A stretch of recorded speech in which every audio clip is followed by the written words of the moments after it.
Hello, Reef DVMs here. We're going to be installing a dual phosphate GFO reactor on a sumpless system today. Actually, I'm probably going to end up putting this into my sump system on my big new dream tank at some point. But for right now, there's been some questions and concerns about adding this big of a device to even such a thing as a 75-gallon tank that's running on a no sump. I thought, well, what the hey, let's show people it can be done, even though it's probably not the most cosmetic.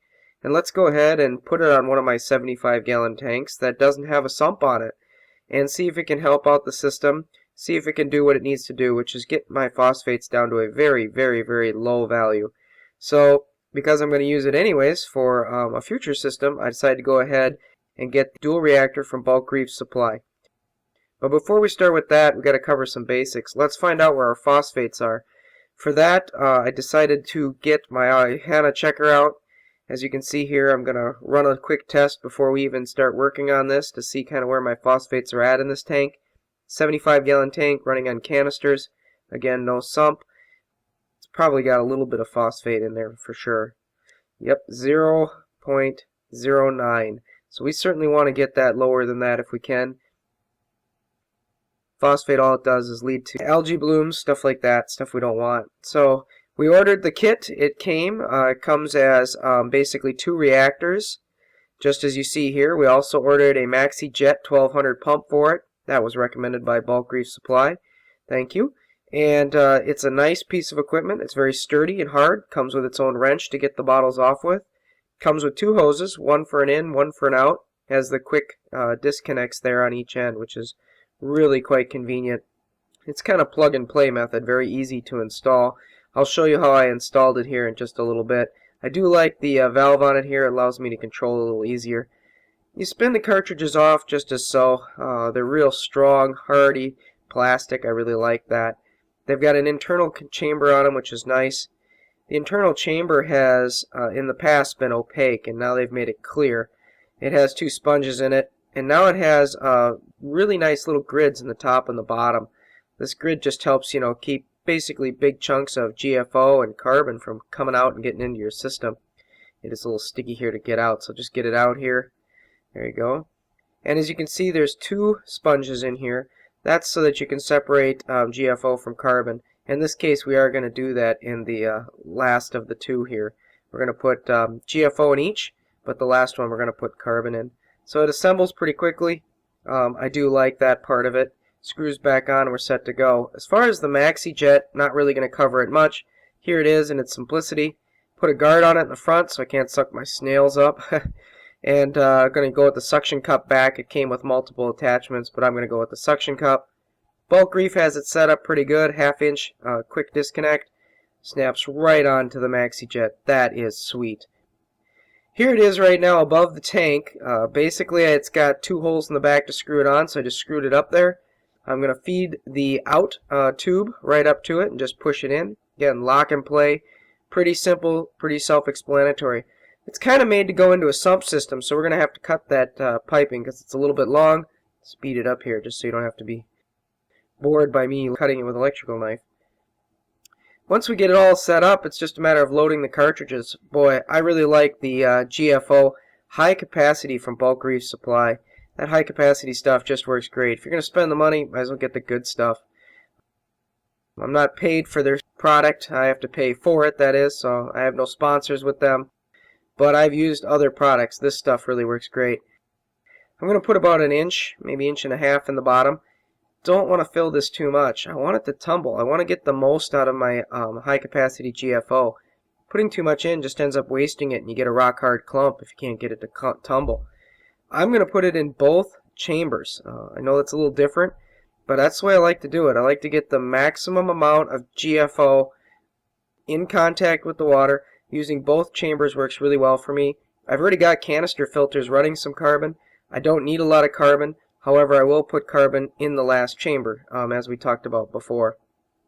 I kind of like to have them both about the same level, because this only has 1 adjustment on it as far as water flow, so they're both going to tumble at the same rate. If you fill one up higher than another, they're not going to tumble at the same rate. So just FYI on that one. Put the sponges in, just helps keep the GFO where it's supposed to be, keep any particles from escaping the system also kind of helps for bubbles, so you don't put a lot of bubbles back in your tank, especially when you're not using a sump as we are here. So you just snap that little piece back in on top, cover goes back on it like this. Boy, we're all set to go pretty much. I'm going to drop it in the first cartridge. That one's all set. Simple as that, folks. Now the next one I'm going to do, I'm going to add some carbon to it. I like black diamond carbon. Just a great product. Less dust than what I've worked with other products. Fairly inexpensive overall, I guess. I'll change that out probably once every 4 weeks or so. I'm going to put just enough on top. I'm not going to fill the whole chamber up. Again, I don't need a lot of it. I'm already running a canister filter with carbon down below. I just need some carbon in here to help grab any loose little fine particles of iron that come off the GFO from going back into the tank, and also just to give it a little bit clearer, more pure water right before it goes back into the tank. So I'm going to put about an inch, maybe 1.5 inches on the top of this one, and then that's going to work really nice just to make sure that water comes back into my tank crystal clear with no bubbles in it, and that's exactly what we want. Again, I'm going to put the filter on top, and we're going to snap the lid back on it there, and it's going to be ready to go. It's basically, a plug-and-play system. This is nice. A complete change out on the GFO probably takes me less than 15 minutes. Works really good.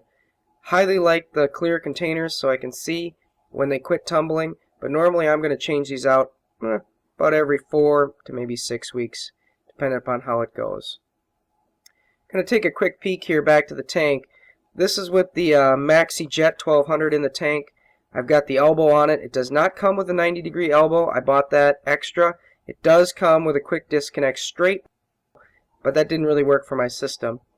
Here it is with one cartridge already installed. I'm just going to install this other one here. Again, it's plug-and-play kind of system. It goes up really nicely. Just screw it on. Just make sure it's tight enough so it doesn't leak water. Simple as that.